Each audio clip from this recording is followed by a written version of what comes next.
Welcome back. Today we're talking about adjusting your training and nutrition during a bulk, a maintenance slash recomp, or a cut. So there's this misconception that when you're in different phases, you have to change so much about your training, but the reality is that most of the necessary changes that need to be made actually come from your nutrition.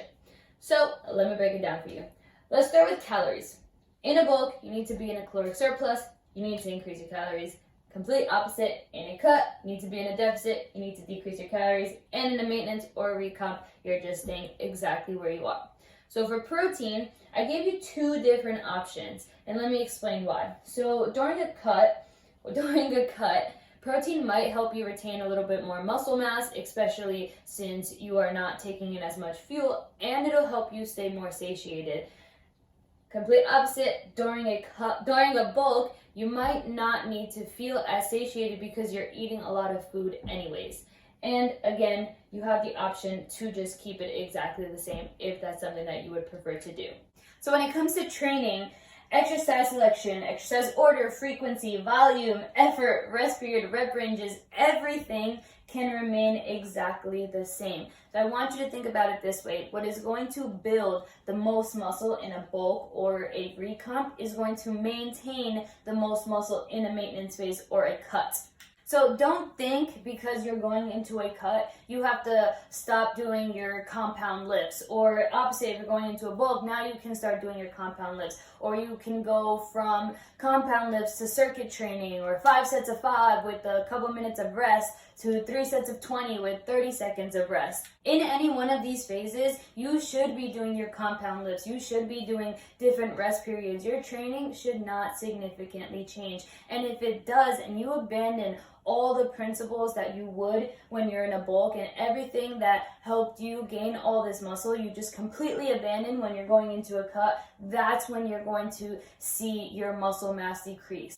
When going through different phases, you should keep the same training principles and try to maintain the most amount of muscle and strength that you can. Now, let's fast forward to the bottom. When we talk about load, if you're in a bulk, you're gaining weight, and most likely you'll be able to lift heavier. So when it comes to your squat, deadlifts, bench press, you'll have that fuel, you'll have more muscle, you'll have more weight to be able to push more weight. Now, if you're in a cut, first of all, you're not getting the most amount of fuel that you can get, so your strength might decrease a little bit. So when it comes to PRs, if you're in a bulk or recomp or maintenance, yes, you can strive for these PRs, but if you're in a cut, you shouldn't be trying to hit your personal record for a deadlift. But what will improve are your body weight PRs. Now you're lighter, you're losing more weight, so things like chin-ups, pull-ups, push-ups, those will actually improve.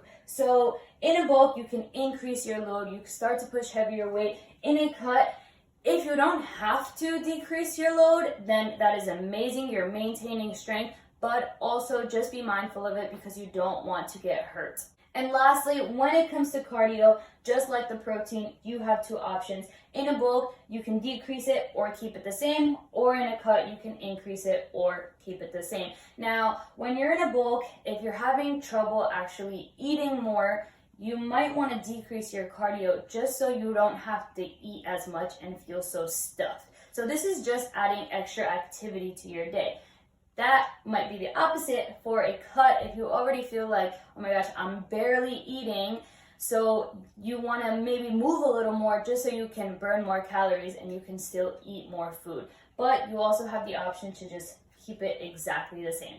So, in conclusion, when you're going through different phases, you don't really have to change much. When it comes to your nutrition, yes, you need to make changes, but your training can stay basically the same.